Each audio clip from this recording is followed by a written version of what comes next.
Welcome to Social Curiosity Podcast. I am your host, DeAngelo Burse, where we explore the depths of human behavior, personal stories, and relationships to uncover the fascinating layers of who we are. All right, welcome to Social Curiosity Podcast. I want to introduce you to Brandi Baldwin. She and I have become friends. Our families have integrated, and we also have the same friend group, and I've just enjoyed learning about her work. Dr. Brandi Baldwin is the founder and CEO of Millennial Ventures, a company dedicated to building transformative brands that help professionals lead, evolve, and stay relevant in the future of work. She is the creator of Taking on the Enemies of Our Future, a thought leadership movement challenging outdated beliefs and behaviors that silently sabotage careers and economic progress. Known for making the future of work deeply personal, Dr. Brandi blends leadership psychology, workforce strategy, and candid insight to help people pivot before they get pushed out. Through her speaking, coaching, and advising, she empowers individuals to stop waiting for opportunities and instead position themselves like high-value talent. Her style is part strategist, part wake-up call, and always centered on helping people take control of their next chapter. With a bold, thoughtful, provoking voice, Dr. Brandi is equipping today's workforce to thrive in the disruptions of tomorrow. Brandi, welcome to Social Curiosity Podcast. Thank you. Thank you for having me. I'm excited to be here. Yes, ma'am. I've enjoyed learning a little bit about your work, and I feel like there's a lot of overlap in what we do. And I'm so excited about our topic today. But what I'd like to do is I'm always curious about the catalyst, right? I'm curious about what was that launch pad that launched a person into the work that they're doing. And so answer this for me. When you think back to your upbringing, right, and early influences, what experiences first sparked your curiosity about people, leadership, and forces that shape our work and lives? Well, you know what? I was one of those kids that super social, loved school. And I remember distinctly, maybe first grade or second grade, we had this experiment that they did. And they said, we want you to line up in two different lines. And in the front of the room, you're going to get something out of this bag. And there was the crumply, ugly, dirty little bag at the front. And then there was like a nice, pretty bag in the front. And each of us lined up in different lines. The majority of my friends and the students were in the line with the bag that looked really pretty. But I was in the line. Something just told me, not that it was a trick, not that it was anything like, but I just said, I want to be the one that's going to choose the thing that doesn't look obvious. And I remember when we got to the front and they would say, they put something in each of our hands and they said, don't look at it. And at the end of that experiment, everyone who was standing in the line, just a handful of us that sort of took the road less traveled, Right. First grade, second grade, we had M&Ms in our hand. We had candy. And the people who didn't, I don't even remember what they had, but it was something like, it was like nothing, right? Nothing hype or exciting. So we were so excited, like, yes, we got the candy, we got the prize. And the lesson for that was about perception and what is it that we thought about and what were our values that made us choose. And we had a whole discussion about this. And again, this was like maybe first, second grade. And that's when I started to think about how I was thinking, metacognition, not just thinking the things based on how I was raised and what I was seeing in the media. And we're all socialized in different ways.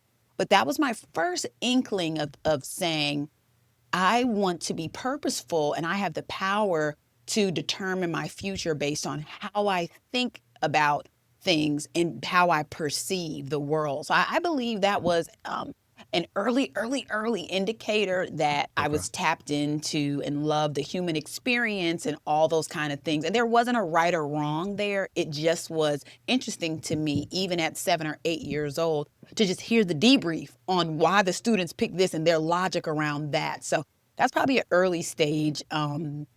And I'm just very a relational person very naturally. And so I was one of those people growing up that was friends with the jocks, friends with the cheerleaders, friends with the bad kids, friends with the smart, the nerds. I loved everyone, and I was able to find that familiar touch point no matter who it was, whereas everyone else, for the most part, just stuck with their group of friends. So I think when it comes to, answering that question, those are some early stage influences and just naturally who I am that probably got me into this stage of a career. That's interesting. In second grade, you started thinking about thinking. You started having these metacognitive ideas. Now, I'm not sure you probably understood it as metacognition at that No, point, right? no. I just thought You I was a know? weirdo because I Yeah. would sit at home and be staring at the wall thinking about stuff. I'm like, I know other 8-year-olds are probably not, but Right, yeah. right. I got you. All right, Neil. So you're conscientious, right? You have this way of thinking about thinking. These are all kind of integrated within who you are and your personality. Walk me through, okay, you make it through grade school and high school, and then now you're in college and you're choosing your career, right? So help me understand some of that as it relates to the earlier question I just asked as well. Sure. So, one of the things that for me, even though I'm like Dr. Brandi right now, is I'm not really a naturally smart or like intelligent person. I had to work hard. I Me, had to me either. read. Me either. Yeah. So I'm with Like, you. like gosh, I have to Yeah, read things 2, 3 times to get yeah. it. Like I'm the person like, hold on, wait a minute. What, break down every word. So I became on the flip side, which is kind of interesting. I became an overachiever though. And I didn't know it at the time, but because of the socializing and the messages and everything we get, I started to think that your grades, your performance, performing well really is what mattered. And so I, was the student government president and did all the things, ran track, played violin, and had a side little lemonade stand and Hmm. babysitting, went to college and became a psychology major, which was disappointing to my family because they were just like, you're going to do like pre-med. And I was like, psychology. I didn't really know much about it, but it was right in that gray area where I was like, I think I can pass it. It's quasi-scientific. And long story short, through that time in college, what I learned was deciding to take a major in psychology was the personal therapy that I didn't know I needed.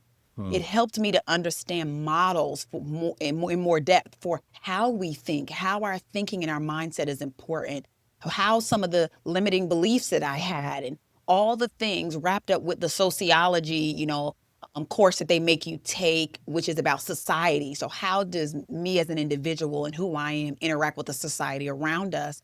I became a social worker. I thought I was going to be a social worker. Worked in mental health and behavioral health. Now, if y'all seen Silence of the Lambs, I was in the little mental health hospital behind the glass with my clients, and there was only Yeah, that emergency phone. If you need help, you better be able to run about 10 feet, pick up the phone, and call in time. Okay.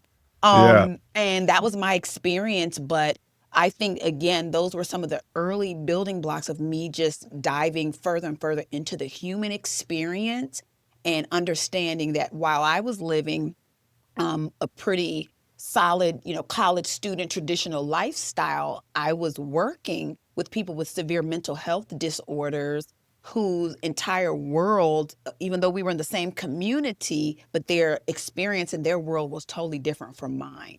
And Hmm. so it sort of took me on a trajectory of working in a variety of different sort of public service roles. I was a career and workforce development counselor. Right before I branched into entrepreneurship, the recession of 2007, 2008, 9, I was doing workforce development work for everyone who had gotten laid off after working 20, 30 years. And I was helping people get back to work. And that was the springboard for me to get into entrepreneurship And I started off in entrepreneurship in career counseling to answer your question. So it started off there, but I think the root of and the theme that has always been consistent with my work has just been how do we help people where they are get to where they want to be, whether it's mental health and you're at the state hospital under their care and you're trying to transition to live more independently in the community on your own. I did that in social work. Or if you're laid off after giving your life to a company and you're trying to figure out how do I build back up because I still feel like I have value. So I've always done those type of jobs. And it's just in the, great roller coaster of entrepreneurship that I've been able to refine over the years and get to a place where I realize that the core of what I'm doing is taking on the enemies of our future, all of our futures, within the disruption. And so it's been a great journey so far. And yeah, that leads me to my next question. Taking on the enemies of our future, our topic for today is a bold movement, right? Challenging outdated beliefs and behaviors. What drew you to this? Like, give me a little bit more background into what drew you to that, and why do you believe it resonates so deeply today? Well, okay. So here's the thing. I actually have a very practical issue and challenge. I blame it on the fact that I'm Jamaican. I'm multi-passionate. They say Jamaicans always got 10, 15 jobs. And what I realized over the years is that I'm like, man, I have an idea about this. I have a recommendation for how to help in the education system. And I know that mental health is important. And so I sat down and gave myself sort of an assignment to say, what is the umbrella? What's the theme that ties all of this together so that there's cohesion around, something that can become a movement to what you're talking about. And it just dawned on me, and I felt like it was a divine download. And it said, and it was like taking on the enemies of our future. So I see this as a platform that's less about Dr. Brandi and more about all of us and understanding sort of those invisible factors, those power players that are behind the scenes that know and are very much in control of what some of our future could be. But I think part of it is the agency and the controlling what we can control that I love about the idea of taking on the enemies of our future is that, hey, how can we lean into the disruption? I don't want to be on social media watching people gripe endlessly about the failing economy. I don't want to have the virtual water cooler conversations about the workforce and toxicity and all the things. I want to take an approach similar to The Art of War, which is one of my favorite books, where let's look at it as an enemy. And anytime you have an enemy, there's always a strategy and a tool and a weapon you can pull from here in order to diffuse the situation or help you at least get traction in that interaction. And so I came up with that platform and that concept. And it's all about having those proactive conversations and solution-oriented conversations about our collective future of work, future of education, and this future of life. And so it's great because it also is the anchor to the work that we're able actually to push out into the world through Millennial Ventures. And so as CEO of Millennial Ventures, I love the fact that we're able to create brands that are doing the work, that are in the trenches, so to speak, but it's connected to that, taking on the enemies of our future collective ethos, if that makes sense. Got it. So one of the enemies you often point to is career complacency. So from a psychological perspective, why do you think so many people get stuck? They just get stuck. And then a follow-up question would be, how can they start rewriting their own narratives? Yes. So I think that we have been plagued with a false sense of security, even though every generation has their own version of that recession or that industrial revolution and that. So I think the complacency is why we get stuck. We have a false sense that any particular, which I've had to unlearn myself. Your degree is not going to save you. I know many people with degrees, and I tell people I have a PhD, but I mean, it's a piece of paper, no shade. Like, I've had to do a lot of work. What I thought it was going to help me do, it maybe helped 10%, but there's a lot of work you have to do there. So you can have a title, you can have a job, you can have all the things, but I think we're in a society where that made us. I am the VP of this, or I have a PhD, therefore I'm better than or less than. And then you realize as the, world has progressed and the disruption has happened and things have innovated, that 19-year-olds can get on TikTok and they're now experts in whatever they're expert in, and they're making money and double lapping us hand and fist. So you have to think about it in terms of the baseline understanding that things are always changing, whether we're changing or not. Everything around us is changing. And so in careers, I think the self-awareness is going to be the first step. Again, just because you're a boomer and you've been in the game for 30 years, there have been people that have been 2-3 years from retirement, from being vested, from having pensions and all the things, and their entire career just goes up in smoke overnight. And so being proactive is important, but you can't be proactive if you don't have the self-awareness. So that's going to be the first thing. And that's what I'm trying to do. My platform is really sounding the alarm. Let's talk about, hey, let's not be reactive. Let's be proactive. I think the second thing, though, is, which I love how it dovetails and kind of integrates with some of your work, is we have to develop our identity and our brand. And people don't understand that a lot of that comes with communication and how we communicate, and relationally how we engage. Yeah. In certain contexts, I've seen people, and we've all seen them, they're not the smartest one, they're not the hardest working one, but they are the one that's able to be relational. They're able to use their relational skills, their communication, their conflict management skills, and they're able to stick and move and get what needs to get done for them. And Yeah. we're mad at those people because we think that you got to work the hardest. The workhorse gets to the top, but there's economic data that shows that the best communicators, better communicators, will actually earn more over their lifetime in their career. So, communicating and being relationally sound and having emotional intelligence is literally something that can pay dividends and does Absolutely. pay dividends. Yeah. And so I think those are the top two that I would say. How can we start the process of getting unstuck? Be self-aware so that you're not complacent, and you don't have that false sense of security, and then in your career, and then start to really hone in on your brand and how you're coming across. Your brand is what people say about you when you're not in the room. If you can get enough people Ooh, I to be love that. saying great things about you when you're not there, you're off to the races. Yeah, I think people often miss this idea of relational capital that's built around social intelligence and emotional intelligence and the relationships that I build. I got people in my phone that I know I can call on if I'm ever in a pinch, or if I got an idea, or things of that nature, and they'll reciprocate because they know what kind of person I am. I'm a person of integrity, a person of character. And so all those things matter, right? In terms of who you're becoming, because nobody wants to be around somebody who doesn't have integrity, right? Who doesn't have character and those kinds of things. But you've often said that many professionals are waiting to be chosen. And so what's happening internally when someone takes that posture? What mindset shifts allow them to start leading their own careers? Yeah. So one of the things that I've really seen in talking to professionals, even executives at the highest ranks, is this lack of self-value and self-worth.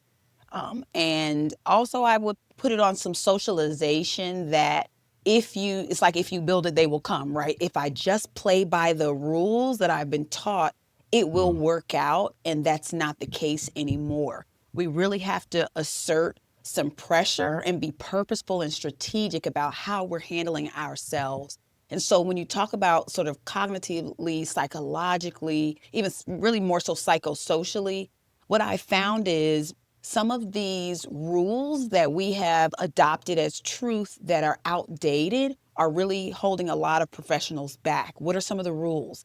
So this sort of professional corporate niceness rather than authenticity. People don't understand that you don't have to be rude to be authentic, but can you be a truth teller, and can you say, hey, Jake, I think the way that you maybe characterized Jackie as being angry when she's just passionate about the fact that the project was overdue, having those conversations just They're not the norm.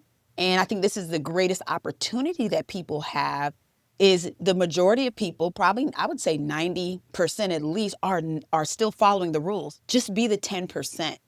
And so, but it has to do with that psychological shift of adopting new values that actually will work in the future of work, in the future of where we're going. People, instead of being liked, you should like to be respected. And so people will fall back on, well, I'd rather them like me instead of having a few people maybe not like you or for a certain period of time, but they will respect you. That will get you promoted. That will get you seen as a problem solver. That will get you seen as a leader. I was working with someone earlier this year and she said, Dr. Brandi, it's odd because everyone calls on me behind the scenes to help and to support. But when I go out for the promotion or when it's time for me to see if they will select me for a speaking engagement to represent the company, I'm not selected. They keep selecting this individual. I worked with her for a couple weeks and I said, I'm going to be honest. What you need to do is identify some opportunities for yourself and start showing up as the person that you claim that you are. You don't Yes, need a right. role, right? You behave as a leader, therefore you get the role, not you Yeah. wait to get the role so that you can show up as a leader. Long story short, she wound up booking 2 free, they were unpaid speaking engagements. And I said, just go for it. She announced it or just shared casually with her team. Literally, the executive director reached out to her 2 weeks later to see if on her speaking engagement that she booked on her own, she could actually go there to represent the organization. Yeah. Now, and I thought, and we were excited about it. I was like, I told you, we were Yeah. excited. I Yeah. said, look at Yeah. you. Who has value now? Right. And so I love the question because what you're pointing to is the fact that we have to be proactive and we have the control to do the thing. And if we keep waiting on the external validation, Yeah. right? If we think about our psychological mindset, it will hold you back from doing the thing that you can do on your own. You won't always have the cheerleader. You won't always have the person behind you. And let me divert and give a quick side Sure. story just about the Sure. mindset here. When I was in my PhD program, all 7 years, okay, it was a long road. I realized that my friends were introducing me as, this is my friend Brandi, she's getting her PhD. Oh, this Yeah. is my niece Brandi, she's getting her PhD. That was like the thing. Then started to fall in love with the process of getting my PhD, so much to the point that I actually felt some type of way.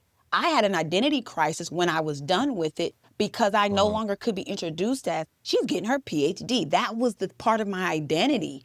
And so what we have to do is be self-aware also of who defines and what and who you are. And what will happen is that thing, everyone has that personal, again, it's your role, your title, or I'm making 6 figures, or I'm doing this. It's that thing that we will tie together and intertwine with our identity instead of realizing that your strength and your value comes from you're the one that is the person. You are the fiber of your being is the person that can accomplish the thing. It's not the thing that you accomplish that makes you the person. Yeah. And so we'll find that it's hard to get to that next level because you're trying so hard to do the things instead of stepping into being the person that is the person that can do the thing. Oh, I'm having struggle. I'm struggling. There was a season where I was struggling to get sales. I'm struggling to get sales. Well, first of all, I was scared to sell. I was scared of rejection. I was scared of all the things. So instead of focusing on sales tactics, which I paid way too much money because I thought it was a training issue, I had to Yes. deal with my fear of rejection issues. I had to deal with my ability to lean into understanding that if they don't want what I'm offering right now, it's not personal. How many times do I not want what someone's offering to me? Right. Once I fix that, oh, sales went up because I was focused less on doing and I was focused more on being. Be the person who can do the thing that will get you over the mark. And I think today's workforce is still trying to strategize and take tactical approaches to what they need to be focused on taking identity and psychological approaches. And it'll fix everything a lot quicker and faster, but that's the harder, more uncomfortable route to take. I hope that makes sense. Yeah, no, it does. And I mean, what kind of came to mind is that sometimes we can be our own enemies of our future, right? In that regard, it's what work do I need to do on myself so that I'm not standing in my own way in terms of what I'm trying to accomplish or a goal I'm trying to reach or achieve and those kinds of things.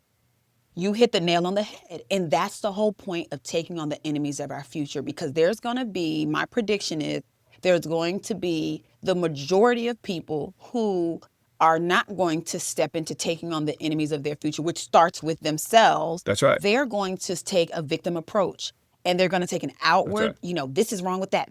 And every time the problem is external, then the solution in your mind has to come external. So you're blaming the president, you're blaming politics, you're blaming the powers that be. But when you take a posture of, oh, no, we're going to take on the enemies of our future, that's the first step of saying, I'm going to be proactive and do what I can to be able to be the solution that I'm looking for. And the solution comes first and foremost from within. Why are we waiting for anyone else to change our circumstance when we have the power to be able to do it ourselves? And it's just the mindset shift that more people need to do quicker, because there will be people that'll come, they'll start to be taking action. However, it's going to be too little too late. It's going to be reactive. It's going to be because there's a fire. And what my sort of positionality is we have to stop waiting until our backs are against the wall. You have to just have a value set to say, I'm always optimizing. I'm always looking for the threats. It's that SWOT analysis, right? This isn't anything like, super genius, but where are the threats? Where are the opportunities? So you hit the nail on the head. With AI and automation rapidly reshaping industries, what does it mean on a human level for someone to stay relevant? And should they be concerned about staying relevant? And then I guess a follow-up question could be, how can they balance growth without losing themselves? Yep. So I'll actually start with the second question, maybe. So, I think I love the idea of balancing growth. I would say focus on optimization, meaning life optimization, right? Which includes work, which includes family, which includes finances, includes all the things. Sometimes when we're hyper-focused on growth, we will get things done. We will see the growth, but it won't be necessarily as holistic as possible. So I like to think of it as optimization. How can I, from month to month, not be dealing with the same challenges? In a 365-day span, I want to be able to solve as many life-related, right? Again, work, family, all the things, problems as possible. I want to optimize as many as possible. So people will say, gosh, Dr. Brandi, it seems like you're getting everything done. How are you doing all of that? How are you doing this? Well, really, it's not that I'm doing that much, but it's that I'm not going to have the same challenge or issue for as long as other people tolerate certain challenges or issues. I need to optimize every single bit of my health and all the things, right? So, and the thing is, if you optimize first, the growth happens. You don't have to muscle the growth. You're just optimizing because you're getting better by the day, by the week.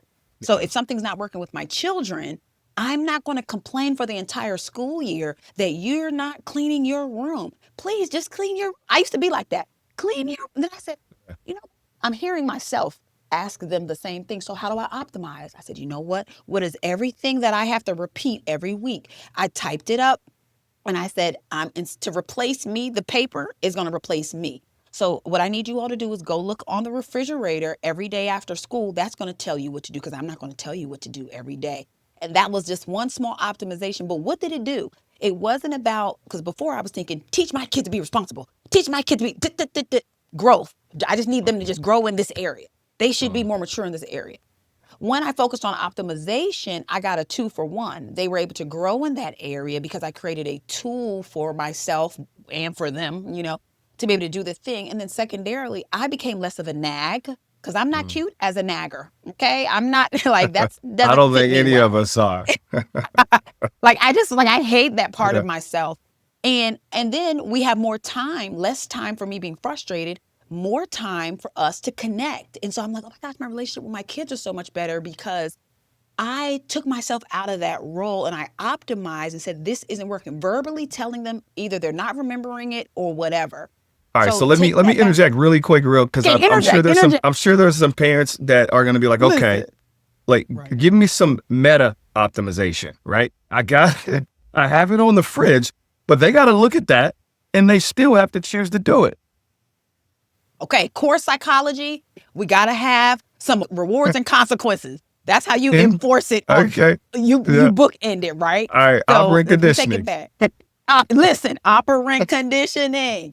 I was a psych major. I was a psych instructor, teacher, and professor. And let me tell you, we got to the Pavlov's dog. I was like, listen. So a couple things. What do they care about? What do they like? I tie that to their ability to be able to be responsible. And then if you don't do it, there's no negotiation. There isn't enough whining in the world. It's not going to happen. So if it's a piece of candy, if it's more time on YouTube or whatever, add that as the bookends, but you got to reinforce it. Now, I'm one of those people, I really don't care. I'm one of those parents. I don't care how much sulking, temper tantrum, and I've been like that since they were 2 and 3 years old. The tears don't bother me. You'll thank me later, when you're emotionally competent.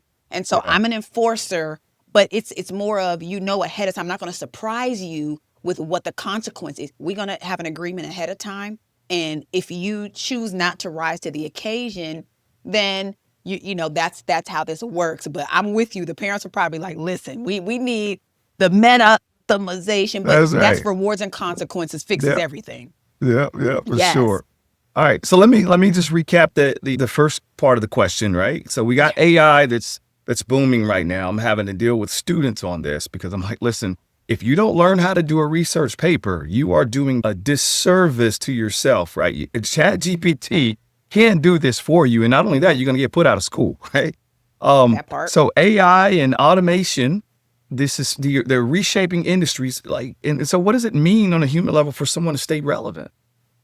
Yes, so couple things. So AI is not the enemy, but it is the ultimate optimizer, right? And so my recommendation is, in whatever context that you're working, is to become well versed in whatever tools related to AI, and or if it's just like, say, ChatGPT, being able to utilize it to its capacity to be able to do two things: save time first and foremost, and save money.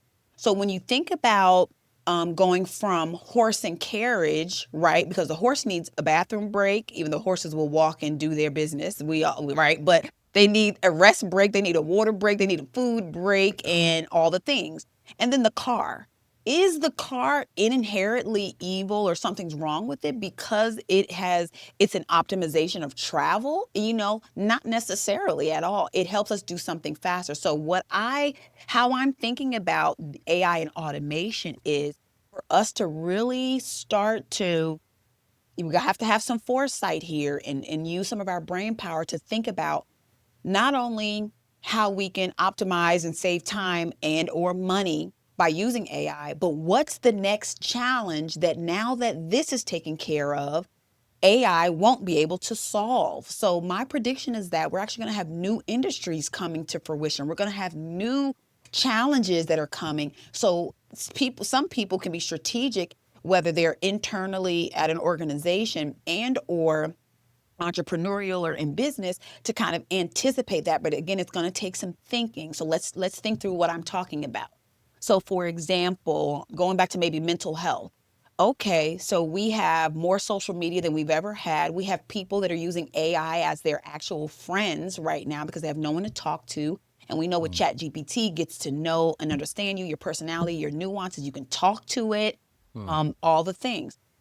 So traditionally, someone may say, wow, I wanted to do an addictions treatment center, and I've been in the addiction space, but maybe I can expand, or maybe I am going to do something brand new. Maybe I'm not already in that space, but it's going to be tech addiction centers. I think that's going to be a booming industry in the future. I would love to be one of the founders, in that industry.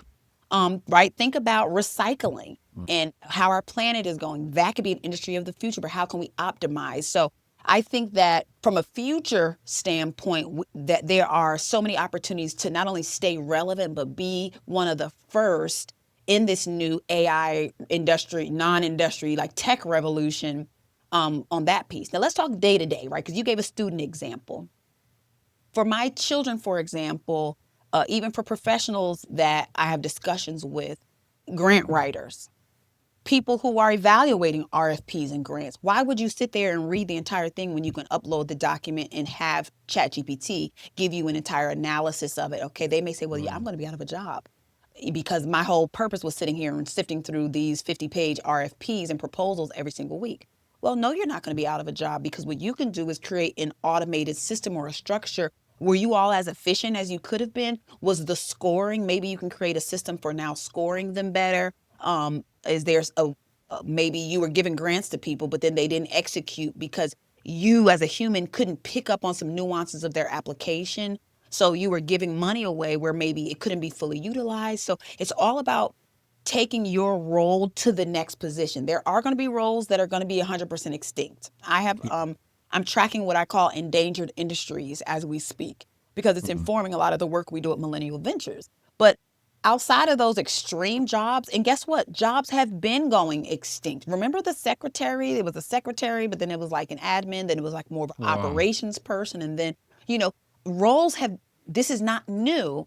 But again, if we don't think about this in the right way, we will, think that, oh my gosh, this is bad, it's horrible. But we just happen to be in a generation where in real time, we're going from horses to cars. Now, everybody couldn't afford a car right away in that T model, but over time it became normal. Everyone couldn't afford, the milkman got, remember the milkman used to deliver milk back. My grandfather tells me stories about how they would wait at the corner down south for the milkman to come.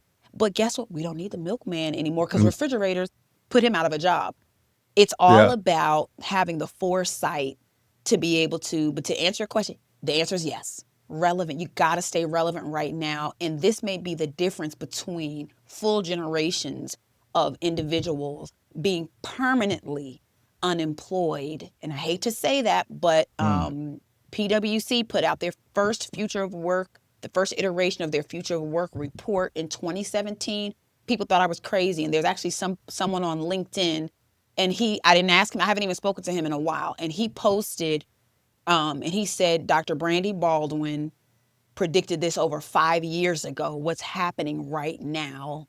And because I had a conversation with him, and he said, what in the heck are you talking about? And I said, PwC, McKinsey, Deloitte, when you get at that level, you don't put out anything. When your clients are countries, like when you think about the companies I just named, their clients are literal countries, some of them, banks, major global banks, and they put in their report that what could happen as one of ways that one of the realities of the future of work is that by 2030, 93% of Americans will not have full-time employment with benefits. Why would they put such an extreme, possibility out there as a potential for the future of work if it couldn't be something that could really happen? And people were saying that's just like a mock-up. Like they're just trying to say like what could happen. And it seemed far-fetched, but in the last 5 years, I've been tracking this. So the fact that you're even having discussions with, students and all the things about AI, automation and relevancy is spot on with what we've been tracking and what's going to happen in the future. What's the biggest blind spots organizations have when it comes to preparing people, not just for the future of work, but for flourishing just as human beings within the organization? One of the biggest blind spots is that most employers and companies, they don't see their employees as leaders.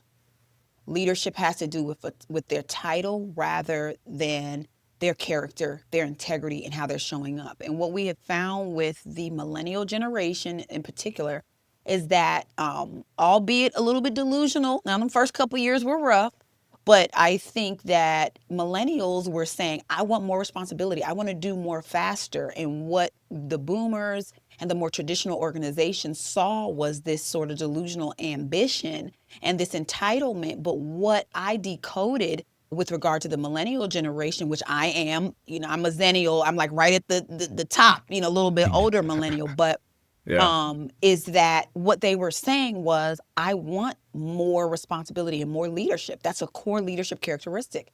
And what you will find is employees will leave a company if they don't get not only a promotion or an actual leadership role, but they will actually leave if their job is too easy for them.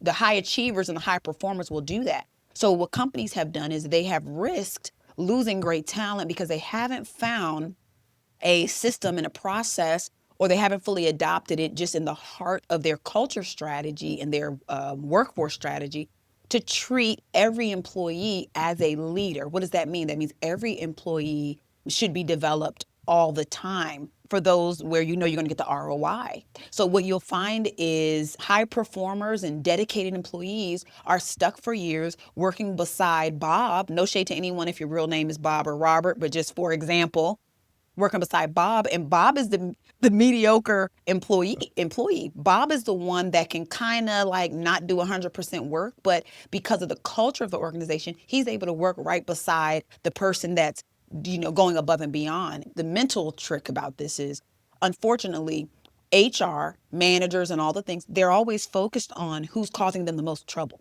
who's giving them the most headache. So while they're hyper focused on Bob and his performance plan, and we're talking about Bob every meeting and all the Bobs in the organization are getting more airtime, instead of saying, we're going to talk about the high performers. So the high performers actually wind up feeling neglected.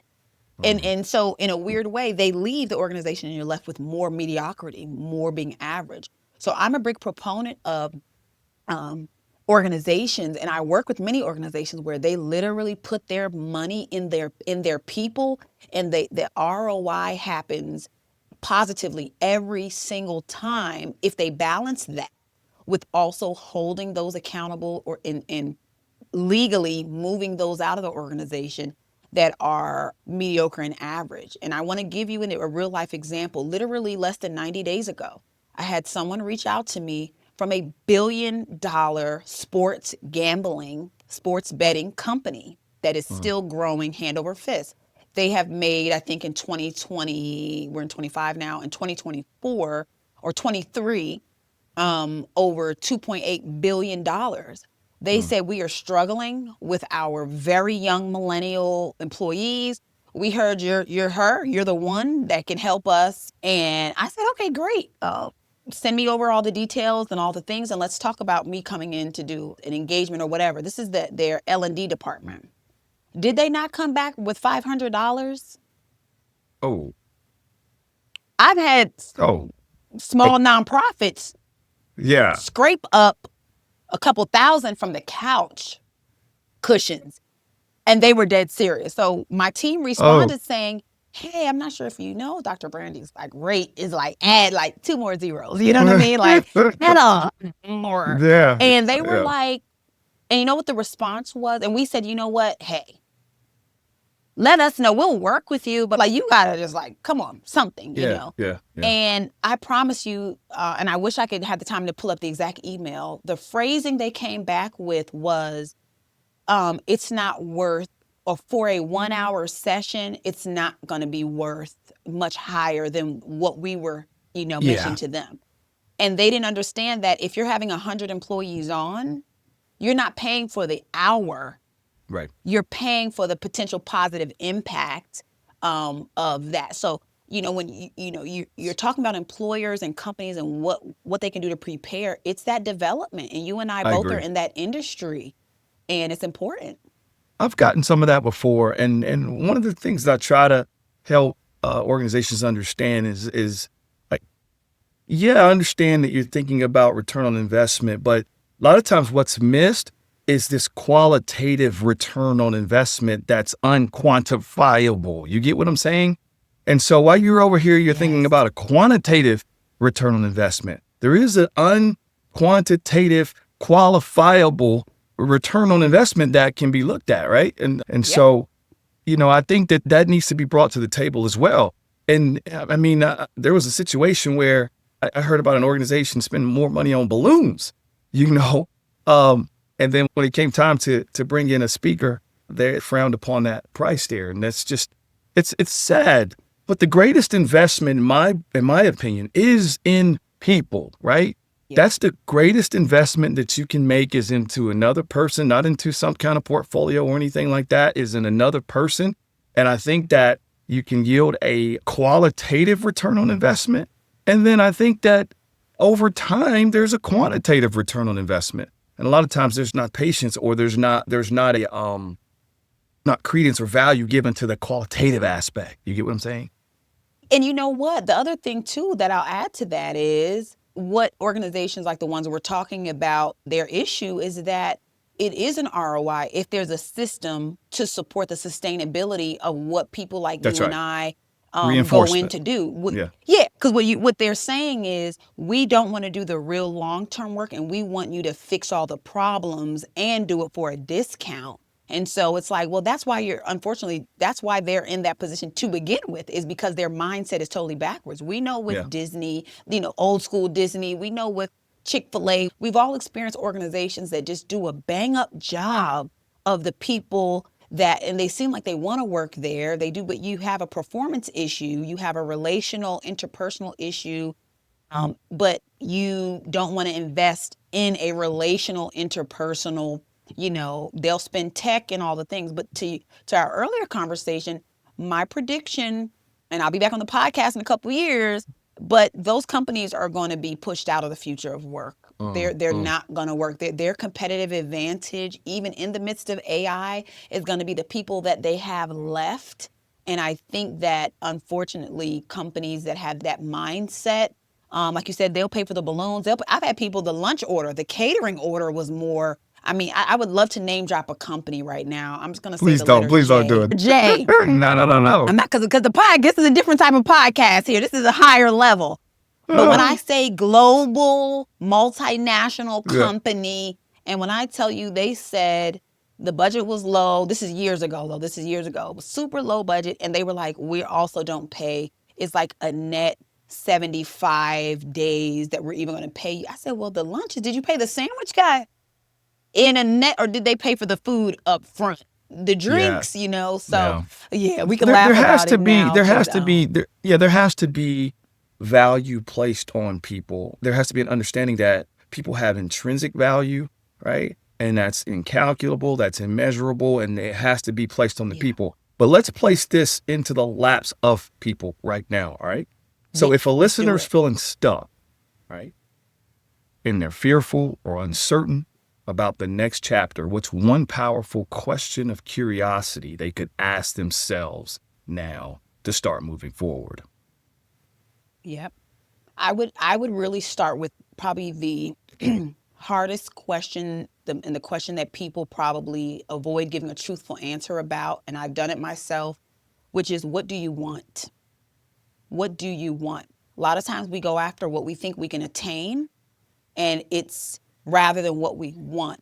If you write down and you get clarity about what do you want for your future, what do you want for your career, what do you really want, that if you didn't get in your head about it, you didn't get in your own way, you didn't let the imposter syndrome get you, you would be really happy about, get clear with that, and then come up with a plan or a few early steps on, well, what are the first steps I can do to get what I want? This is why I say this, is because times are going to get harder.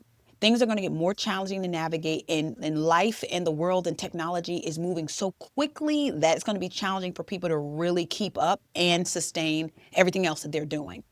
And if you're trying to play it safe and go after what you think is attainable when the going gets tough, you're not going to have the wherewithal to be able to actually push through and be resilient on something you really don't even want anyway, which is your fallback plan.